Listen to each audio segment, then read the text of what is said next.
Baspa supremo लगातार अन्य राज्यों के पदाधिकारियों की बैठक ले रही हैं। उन्होंने 6 राज्यों के पदाधिकारियों की बैठक लेकर कहा कि अपने अपने राज्य में पार्टी संगठन को मजबूत करो और जो पदाधिकारी काम नहीं कर रहे हैं उन्हें हटाओ। दरअसल आपको बता दें कि चुनाव दर चुनाव यूपी में दांव गलत पड़ने के कारण बसपा यूपी के अलावा अन्य राज्यों पर भी फोकस कर रही है। कोशिश यह है कि लोकसभा चुनाव से पहले जहां यूपी में पार्टी को मजबूती मिल जाए तो वहीं अन्य राज्यों में भी ग्राफ थोड़ा ऊपर चला जाए। बसपा सुप्रीमो लगातार अन्य राज्यों के पदाधिकारियों की बैठक ले रही हैं। उन्होंने 6 राज्यों की पदाधिकारियों की बैठक लेकर कहा कि अपने अपने राज्य में पार्टी संगठन को मजबूत करो और जो पदाधिकारी काम नहीं कर रहे हैं उन्हें हटाओ। दरअसल इन सभी राज्यों में बसपा पदाधिकारियों में फेरबदल करने की तैयारी कर रही है।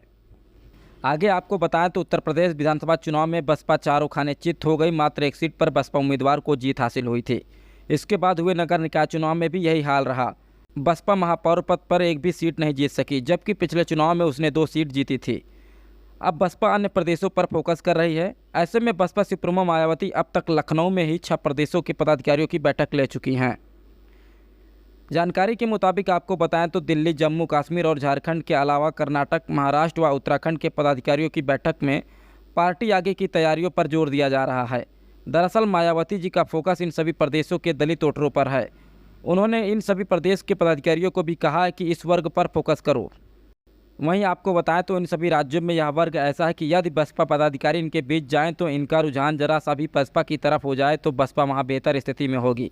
सरकार भले ही न बन सके पर अपनी स्थिति दमदार तरह से दर्ज करा सकेगी, दूसरे दलों के साथ आकर मजबूत स्थिति में खड़ी हो सके। इसी को लेकर आगे भी बैठकों का दौर जारी रखने की बात कही जा रही है। यूपी के साथ ही बसपा इन सभी राज्यों में युवाओं पर फोकस कर रही है। दरअसल बसपा की मंशा है कि पुराने ऐसे कार्यकर्ता जो अब निष्क्रिय हैं उन्हें बाहर का रास्ता दिखाकर यूथ टीम खड़ी की जाए। इन सभी बैठकों में कहा गया है कि युवाओं को जोड़ें। इसके लिए दूसरे दलों के युवाओं पर भी निगाह है जो वहां उपेक्षित हैं। इन सभी को जिम्मेदारियां देने को भी कहा गया है।